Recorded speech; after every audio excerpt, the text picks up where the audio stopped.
মার্কিন যুক্তরাষ্ট্র এবং ইসরায়েল তারা ইরানে সর্বাত্মক সামরিক হামলা চালিয়েছে।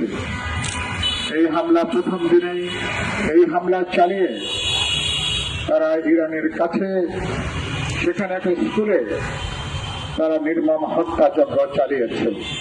1.5 শতাধিক স্কুলের কিশোর ছাত্ররা তারা সেখানে নিহত হয়েছেন। ইতিমধ্যে হাজারের উপরে নিহতের সংখ্যা ছাড়িয়েছে। তাদের ক্ষেপণাস্ত্র হামলায় ইরানের সর্বোচ্চ ধর্মীয় নেতা আয়াতুল্লাহ ইমাম খামেনি তিনি নিহত হয়েছেন, তিনি শাহাদাত বরণ করেছেন। আমরা তার প্রতি শ্রদ্ধা জানাই, তার স্মৃতির প্রতি আমরা আমাদের সম্মান জ্ঞাপন করি। আজকের এই ইরানের উপরে মার্কিন যুক্তরাষ্ট্র এবং ইসরায়েল তাদের যে যৌথ সামরিক হামলা, এই হামলার তীব্র নিন্দা জানাই এবং প্রতিবাদ জানাই। সকল আন্তর্জাতিক রীতিনীতি বিধিবিধান লঙ্ঘন করে তারা আজকে একটা স্বাধীন সার্বভৌম দেশের উপরে তারা যে হামলা আক্রমণ চালিয়েছে, এটা বাস্তবে এক ধরনের আন্তর্জাতিক সন্ত্রাসবাদ। মার্কিন যুক্তরাষ্ট্র তার নেতৃত্বে বাস্তবে দুনিয়াব্যাপী তারা যে রাষ্ট্রীয় সন্ত্রাস চালু করেছে, ইরানের সর্বশেষ এই যৌথ হামলা এটা তার সর্বশেষ একটা বহিঃপ্রকাশ।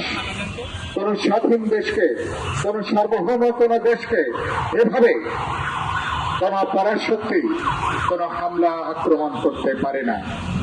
এবং আজকে তারা লক্ষ্যটা হচ্ছে ইরানের সেখানে সরকারকে পরিবর্তন করানো। তারা এটার নাম দিয়েছে রেজিম চেঞ্জ করা। তোমরা সরকার পরিবর্তনের কে? তোমরা ইরানের মানুষ নির্ধারণ করবে ইরানে কারা দেশ চালাবে, কারা সরকার পরিচালনা করবে।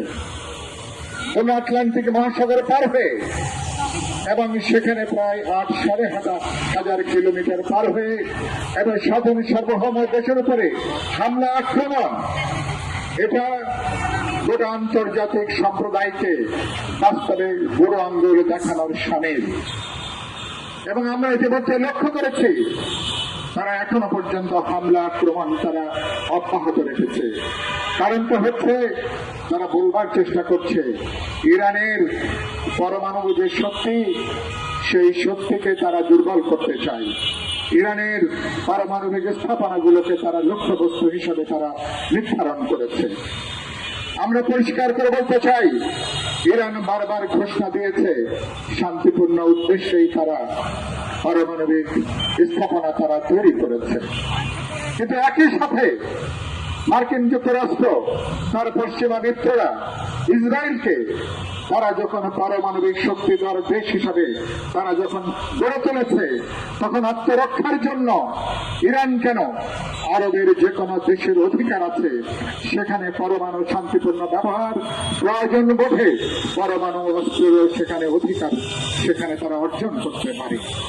এবং একই সাথে লক্ষ্য হচ্ছে তারা এই যে হামলা আক্রমণ, এটা কোনো বিচ্ছিন্ন কোনো বিক্ষিপ্ত ঘটনা নয়। এর আগেও তারা কিছুদিন আগে একইভাবে ইসরায়েলকে দিয়ে ক্ষেপণাস্ত্র হামলা চালিয়ে তারা শীর্ষ পর্যায়ের অনেক নেতৃবৃন্দকে হত্যা করেছে, সামরিক কমান্ডারকে হত্যা করেছে। এবং এইভাবে জাতিসংঘ বাস্তবে একটা দ্রুত জগন্নাথ হয়ে বসে আছে। এসব হামলা আক্রমণের বিরুদ্ধে জাতিসংঘ এ পর্যন্ত কার্যকর কোনো ব্যবস্থা গ্রহণ করতে পারেনি। জীবনের সাথে চলে hi-fi, all time healthy life। নিশ্চিন্তে খান স্বাস্থ্যকর অল টাইম পান, অল টাইম হেলদি লাইফ।